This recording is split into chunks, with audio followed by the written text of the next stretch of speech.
পরিমাপ। সময়, জলের পরিমাণ বা রাস্তার দৈর্ঘ্য আমরা পরিমাপ করতে পারি। যা পরিমাপ করা যায় তাই হল প্রাকৃতিক রাশি। এই প্রাকৃতিক রাশিকে দুটি ভাগে ভাগ করা যায়, যথা মৌলিক রাশি ও লব্ধ রাশি।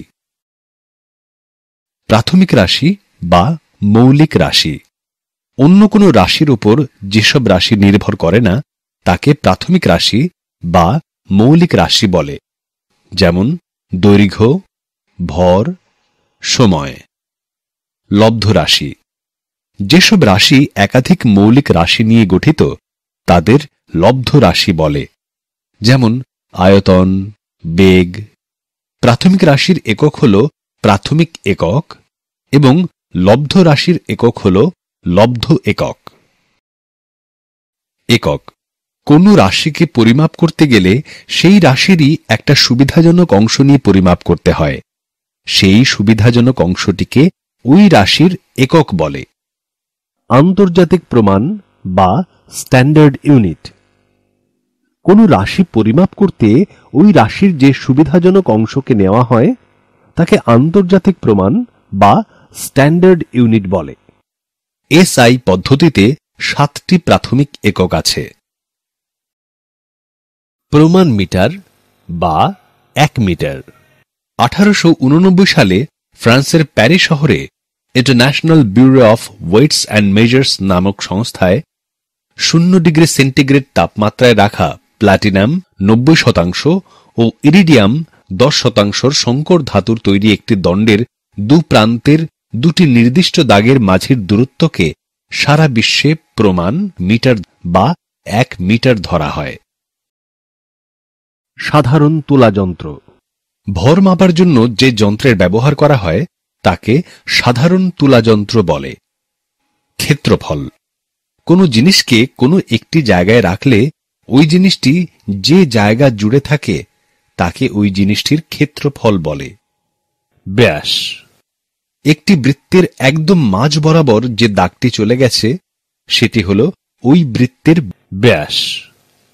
ব্যাস বৃত্তটিকে দুটি সমান খণ্ডে বিভক্ত করে। উপরিতলের ক্ষেত্রফল একটি ফুটবলের উপর হাত বুলিয়ে আমরা যে তলটিকে অনুভব করতে পারি সেই সমগ্র তলটি হল ফুটবলের উপরিতলের ক্ষেত্রফল। আয়তন কোন তরল বস্তু যতটা স্থান দখল করে থাকে তাকে ওই বস্তুটির আয়তন বলে। তরল বস্তুর আয়তন মাপার জন্য আয়তন মাপনী চোঙ ব্যবহার করা হয়। এসআই পদ্ধতিতে আয়তনের একক ঘনমিটার।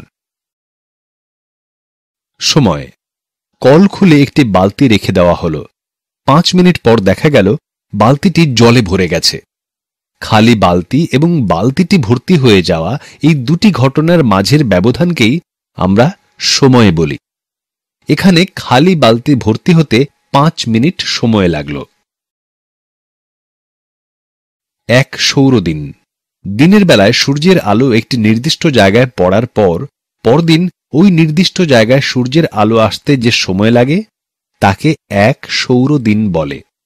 সারা বছরের সৌরদিনকে যোগ করে ওই যোগফলকে 365 দিয়ে ভাগ করলে গড় সৌরদিন পাওয়া যায়।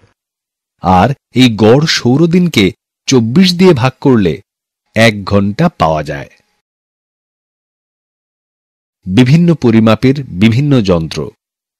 এই সময় মাপার যন্ত্রের নাম ঘড়ি। উষ্ণতা মাপার জন্য থার্মোমিটার ব্যবহার করা হয়।